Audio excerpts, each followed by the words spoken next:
उस रचना में लिखा 40 वर्ष में एक्सीडेंट होगा, आपकी टांग टूटेगी। तो आप भक्ति करो या न करो, आपकी टांग टूटेगी। जबकि अर्जुन जैसा भक्त कौन होगा, फिर भी उन्हें कष्ट उठाना पड़ा।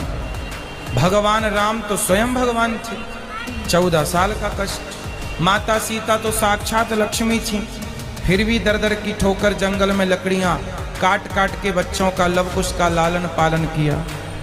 कर्म तो हमें भोगनी है, हमें भी भोगना है, आपको भी भोगना है। कितने तेजस्वी लोग हैं हमारे पास, कितने शानदार विचार रखते हैं। तो दोस्तों, इनके विचार आपने सुन लिए। इनका कहना है कि जो दुख है आपको वो तो भोगना ही पड़ेगा, जो आपको पीड़ा है, जो कष्ट है आपको, वो तो आपको भोगनी ही पड़ेगी, चाहे आप भक्ति करिए चाहे मत करिए, ठीक है ना। तो फिर हमको ये समझ में नहीं आता कि फिर ये भक्ति करवा क्यों रहे हैं, व्यक्ति भक्ति करता क्यों है, कोई इंसान भक्ति क्यों करे। भाई हर व्यक्ति, हर इंसान इसीलिए तो भक्ति करता है कि उसको कष्ट से मुक्ति हो, उसकी टेंशन दूर हो, उसके दुख दूर हो। प्रेमानंद जी महाराज जी भी क्या कह रहे हैं कि भाई दुख तो आपको भोगना ही पड़ेगा, चाहे कितनी भी भक्ति कर लीजिए। फिर आपकी ज़रूरत क्या है हम लोगों को, फिर गुरुओं के पास हम क्या लेने के लिए जाएं। हमें यही समझ में नहीं आता।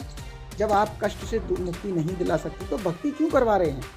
और भक्ति करी जाती है हमारे दुख दूर हों, हमें परमात्मा हमारे कष्टों को दूर करे, है ना। और जब कष्ट होंगे हमारे पास तो भक्ति कहाँ से कर लेंगे।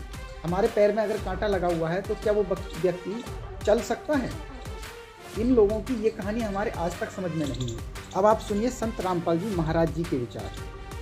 वहीं दूसरी तरफ संत रामपाल जी महाराज जी कहते हैं कि ये तो यहाँ आने वाले व्यक्ति को हानि कति नहीं है, और कति ज्ञान सुनकर समर्पित हो आओगे तो आपकी कैंसर का बाप भी ठीक हो जाए।